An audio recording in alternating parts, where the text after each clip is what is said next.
Voici le NOTAM officiel émis par l'Iran hier soir. NOTAM pour Notice to Air Missions, ou en français avis aux missions aériennes. Le document annonce la fermeture de l'espace aérien iranien pour plusieurs heures.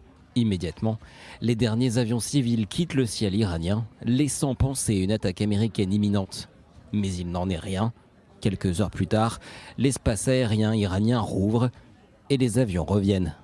Dans les rues de Téhéran, les manifestations semblent pourtant se poursuivre, selon ces images publiées sur les réseaux sociaux.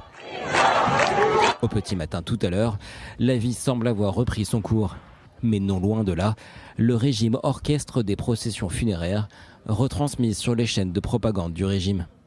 Selon les autorités du régime islamique, plus de 100 membres des forces de sécurité auraient été tués. Selon les médias d'opposition, plus de 12 000 manifestants auraient été tués. Des manifestants qualifiés de terroristes par le chef de la diplomatie iranienne qui affirme être ouvert au dialogue.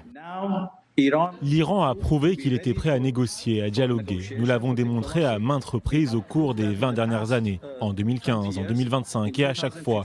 Mais ce sont toujours les États-Unis qui ont fui la diplomatie, qui l'ont rejetée et opté pour la guerre.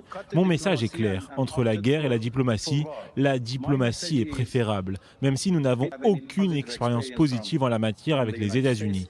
La diplomatie reste néanmoins bien meilleure que la guerre, mais c'est au président américain d'en décider. Un président américain qui semble aligner sa politique sur celle de Téhéran.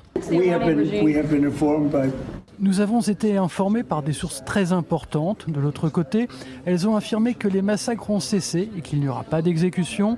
De nombreuses exécutions étaient prévues, elles n'auront pas lieu. Mais on a vu des sacs mortuaires. Pouvez-vous leur faire confiance ? Non, vous avez vu ça ces derniers jours. Ils ont dit que des gens leur tiraient dessus, qu'ils ripostaient. Vous savez, c'est ce genre de choses. Mais ils m'ont dit qu'il n'y aurait pas d'exécution. J'espère que c'est vrai.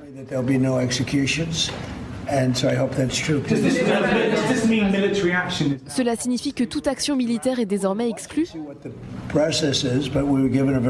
Nous allons suivre la situation de près. Mais j'ai reçu des informations très rassurantes de la part de personnes bien informées. Comme une confirmation du recul possible de Donald Trump, un responsable iranien déclare à Al Jazeera : Trump a informé l'Iran qu'il n'avait pas l'intention d'attaquer et a aussi demandé à Téhéran de faire preuve de retenue. D'après l'agence de presse Reuters, les alertes de sécurité sur la base américaine d'Al Udeid au Qatar ont été abaissées. Le New York Times croit savoir que les troupes américaines évacuées ces derniers jours pourraient bientôt revenir sur leur base militaire.